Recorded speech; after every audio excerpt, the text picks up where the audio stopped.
So, ladies and gentlemen, thank you for joining us today. Welcome to Pizza Pie Gaming Studio interview. And today we are being joined by the CEO of Comic Republic, in the person of Jide Martins. We're going to be discussing something very, very important today. As you join us, we hope you're going to learn one of a couple of things from this interview today. So first of all, before we get this started, I would like to let you guys know what Pizza Pie is all about. Okay, so Pizza Pie is a financial infrastructure platform for DLT, and the blockchain business is aimed at creators economy. And today we are having a very, very important discussion around Web3 gaming and what our partner from Comic Republic are doing. And so I'm going to be starting right away today from the CEO of Comic Republic. Sir, thank you for joining us. Thank you for joining us today. Thank you for having me. All right, thank you so much. So my first question for you today is, could you tell us about your journey in the gaming and the creative industry? Interesting. So I founded Comic Republic about 13 years ago because there was a need for us to have representation in the character entertainment space. As creative as we were, people in Nigeria at that point in time didn't think that superheroes was a thing for us in Nigeria. So I remember when I was starting, people were telling me that it was something that was not serious, it wasn't going to work, and, all of those. This is aside from the fact that we're the first company to go digital worldwide at the point where prints were the main thing. We're the ones that officially were like, okay, you know what, we're going to start digital comics. And we're not going to, and with digital comics only. Fast forward 13 years, we're presently the largest comic book publishing company in Africa. But most importantly is, following the times, we started seeing that more people wanted to interact with their favorite heroes and icons with more of their senses. They, instead of relating with the stories that they liked or the icons they believed in a 2D format, a lot of people wanted to engage more of their senses. So it's more of seeing, touching, and even hearing also sound. And so it's made us create Sierra Motion Plus, which is more of the animated and aiming and gaming arm of Comic Republic. And so Sierra Motion Plus is where we have our animations and games presently. So I think that's been our journey to gaming so far. Started as a comic book industry, now it's comics, animation, games. Wow, incredible, incredible. I think for me, I would say congratulations to your team for being in business for the past 13 years. Thank you. You need to have a long-term vision for your business to last such a long time. I know some businesses that started after 3 years and 5 years of operation, maybe they run out of bankruptcy, there is no money to run the company. I mean, for you to be there for the past 13 years, I mean, that is a big one. So big, big congratulations. And good to know that you guys are actually shifting from Comic Republic to, I think you said the company transition to, what is the new name now? I know you mentioned something. No, so it's not, we're not shifting. So Comic Republic is still Comic Republic, Okay. right? Sierra Motion Plus is the motion arm of Comic Republic. I mean, it's the arm that does animation and gaming. Comic Republic is still functioning. We're still releasing comics. Okay. But we're now creating animation and game adaptation of the comics at Sierra Motion Plus. Oh, that is incredible. That is incredible. Maybe along the line, I think that should be a product of Comic Republic. Along the line, you let us know about, the animation and gaming products. So that reminds me. So my second question for you today has to do with how do you see Web3 tools? I don't know how familiar you are with blockchain and NFT, but I wanted to get your perspective, right? So how do you see Web3 tools like NFT, blockchain, influencing animations and comic, especially looking at, the global audience, having an African concept in mind? I mean, NFT is a blessing, and simultaneously it's a curse, if you ask me, right? It's a blessing in the sense that it's the first time where you can create actual digital assets that are unique, and you can actually now monetize them online. You know, being able to, for me, because of the blockchain and NFC, I see a future where people can come and collaborate and create unique assets and be able to sell those unique assets to people. It allows IP, digital IP, to actually now have a value and can be evaluated. Vis-a-vis the traditional way of doing things. So most people think, okay, if you don't have an actual physical painting that is original, the value kind of drops, right? But blockchain will allow an artist to create one unique art, and like every other physical painting where there's one original that is the most expensive thing behind one security wall, locked up in a vault somewhere, and then there are duplicates around the world. Blockchain allows a creative to be able to have one unique, which is the original, with its own specific ID that allows people to know that that's that. And then you can now have variants everywhere. So that's one. I also see a future, right? And I'm starting to see the trends of it where I think blockchain will enable people. So I'm seeing a platform where people can, an artist somewhere can come with an idea, a writer can come with an idea, on a platform where nobody knows. An artist can come to that same platform and say, I really like this idea. I'd like to put visuals to it, and then a musician can come and say, I'd like to put music on it. And they create this one unique thing that is now monetizable, and you can just put tickets. So I believe that it's one of those things that will foster collaboration, right? Where anybody, it's almost like how you chat on WhatsApp, where you can have a conversation with different people. Imagine creating unique IP content where people can collaboratively build, and then, it has its unique identity and easy to be sold. Also because blockchain really enables, it breaks down boundaries and borders, right? So, unlike, for example, let me give Netflix now. You look at the cost of Netflix in Nigeria, it's very different from the cost of Netflix in the UK. There's a big disparity. Or if you look at how much Netflix costs in Nigeria to the US, for example, right? Blockchain removes all of those borders, right? I don't see why you should earn less because you are pushing a product to Nigerians and earn more because you're pushing a product in another country. You should be able to put one price, and anybody in the world, using various cryptocurrencies should be able to purchase it at the value that you've put on it anywhere in the world. It also creates a place where there's a larger market with reduced regulations, right? Where you don't have to worry about. So, for example, there are some countries that will not allow you to display their products on your app. There are some countries that will not allow you to do various things. But, blockchain technology actually allows you to be able to go beyond those regulations. Unfortunately, those are the other things that also, those same things are the things that make, Web3 and blockchain a bit dangerous because it becomes easy. Without regulation, it becomes easy for people to be dubious and fraudulent. So I do feel it's an enabling power, especially for the creative industry, but it's one that has to be wielded with a lot of caution and care. Yeah, I mean, thank you so much. That is a very, very good point. Very, very powerful point.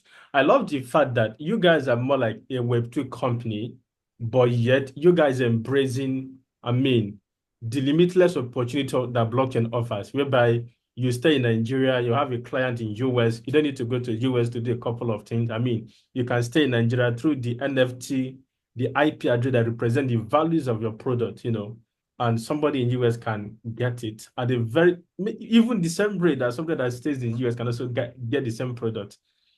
Unlike, when it's a Web2 company, most of these things are not possible, right? But with blockchain, you have a global accessibility. and globally, anybody can see what the values of what you have, right? And I love the last part you talk about, this can also create a kind of dangerous because of regulation issues and all of that. So that is where company like PCSPI come in, right?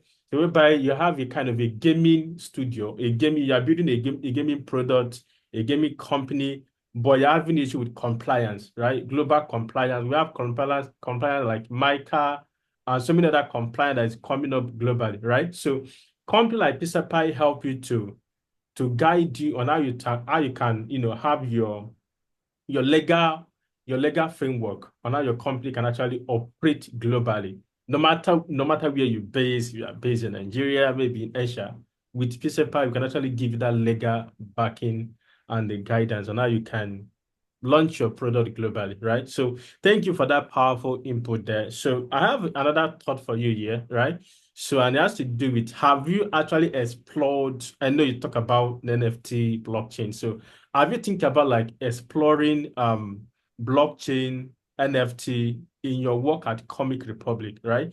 And how do you see this improving the storytelling and fan engagement? I know you guys do a lot of storytelling and all of that, right? So how do you see blockchain or NFT, improving, increasing the how you guys tell story and how you engage with your fans, right?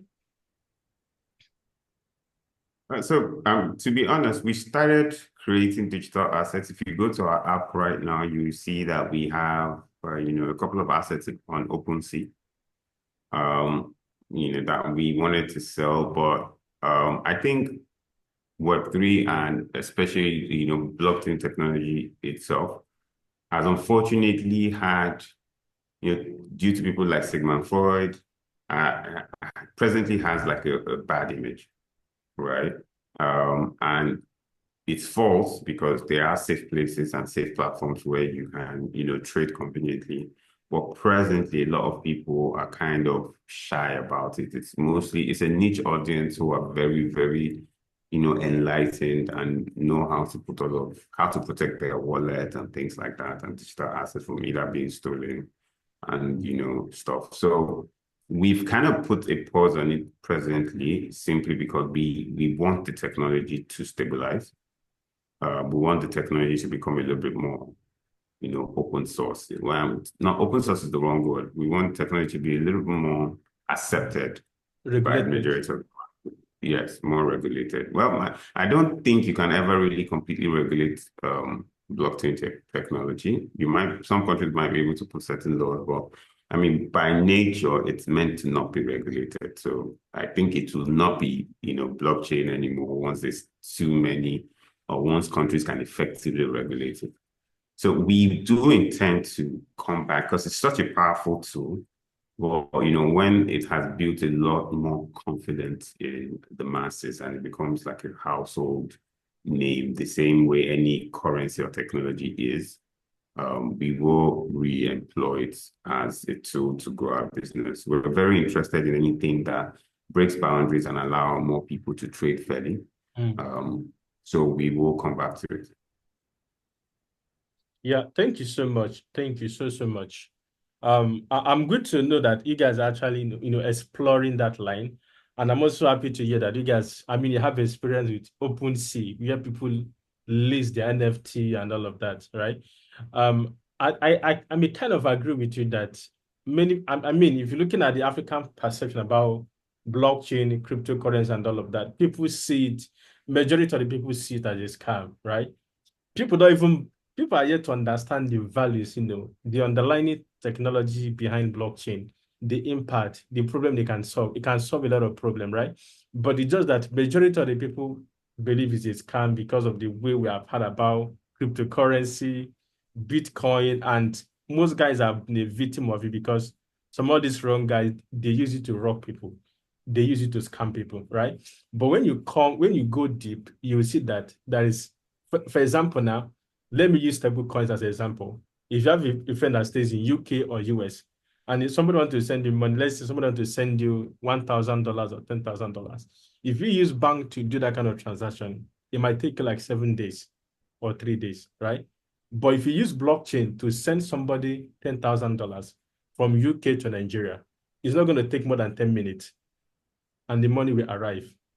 And the person can cash it out in local currency. So you can imagine this kind of use cases. That tells you that blockchain can do a lot of stuff.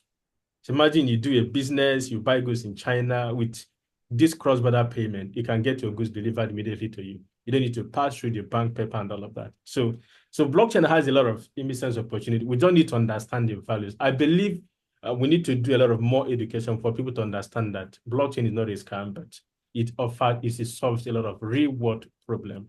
And I'm looking forward to what we can do with Comic Republic, right? Since you guys are also thinking in that line, we can help you guys to think about regulations and other stuff we can do together to make sure that your users have confidence and the powers that blockchain can offer to them. So that brings you to that question I have for you today. Now looking at Comic Republic, right?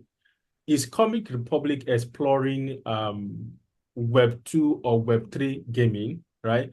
And what challenges have you faced, so far looking at Web 3 game or Web 2 games? Have you faced any challenges? And are you exploring, thinking in line in these areas? So presently, Sierra Motion Plus is partnering with Blowfish. Blowfish is a company that has a blockchain Web3 game called Phantom Galaxies, right? Yeah. And they handle all aspects of that. So yes, we are exploring Web3, but we're exploring it with partners. So to be honest with you, I can't really, because they are handling that completely, I can't tell you these are the various challenges. The one challenge I know that our partners are facing in the field is adoption, right? A lot of people are not adopting the Web3 version as much as they should than the PC version. So we had to create two versions where there's a PC version that you download to your system and play regularly like any other PC game. And then there's the Web3 version where you sign into a portal and then you can play and then buy all of your assets, using blockchain technology. So yes, we are, but we're doing it through an affiliated partner, Blowfish. Based on that, I do know that the only challenge we're having is the adoption of the game itself. Yeah, got that. Thank you so much. Yeah, good to know you guys are thinking in that line. And you guys are, trying to approach it through your affiliated partner. We're always open to see where we can also help you guys to advance that further, especially in the areas of, the legal framework or regulations. We're always available to help. And like as you said, I hope these challenges are facing. I know you say you don't know a lot of it, but you mentioned a few, right? So I hope you're able to solve it, right? And if you can, I mean, we're always there we are more like a Web3 based company, right? So whatever challenges you face as regards to Web2 game or Web3 gaming, we're always willing to help, and support in any way possible. Thank you so much for that. So I want to get your kind of perspective now, right? So where do you see the African creative and tech space? Where do you see it going in the next 5 or 10 years or few years? And what role do you think that you guys are the Comic Republic?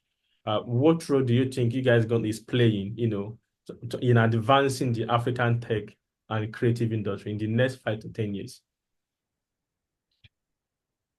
I mean, it's not even just about the creative industry, right? I think anything I'm going to say is even going to affect all industries.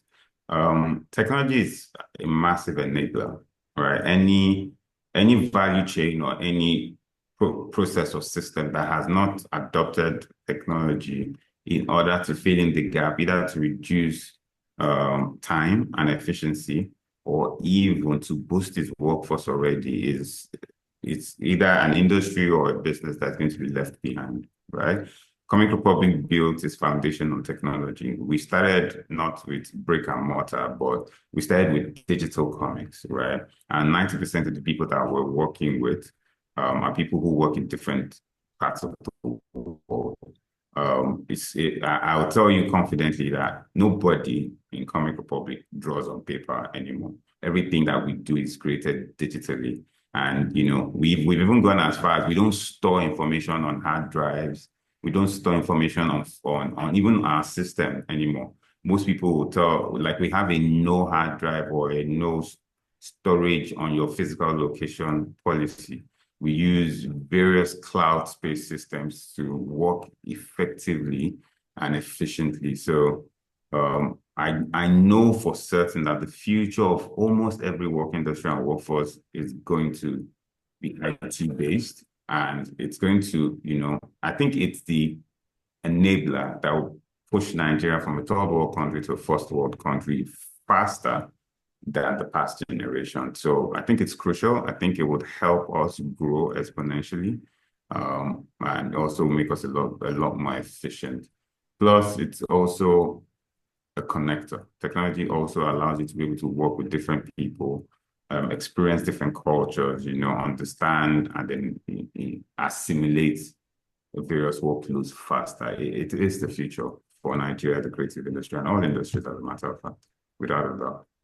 Yeah, thank you so much. Thank you so much, GD. Yeah, good to know that you're a big advocate of technology, using technology to, automate everything we do. I think that has also been one of the biggest issues we have so far in Nigeria. You have some government parastatal that still use paper and all of that. Imagine if you use tech that, automate most of the things we do today. Certainly, I totally agree with you. It's going to push Nigeria to be one of the biggest, one of the best country in the world. So I'm hoping that in a few years to come, our leaders will, will have this, begin to implement most of these, because I feel like most of these ideas are already out there. It's just that maybe sometimes they don't want to embrace it. But I hope that time will come that they will begin to see the values and the efficiencies of, I think the recent election in US, the incoming president inaugurated a government of, is it government of efficiency, right? Government of digital efficiency. So they're trying to use tech to automate everything in US. And I hope the time will come that African leaders will begin to think in this line, right? Technology is everything and it's going to solve a lot of human problem, right? So on this note, thank you so much for joining us today. I appreciate your time, and I'm hoping that PCPI is going to follow with Comic Republic to see how we can work together for a better Web2 and Web3 gaming company in Africa and beyond. Okay, so thank you so much.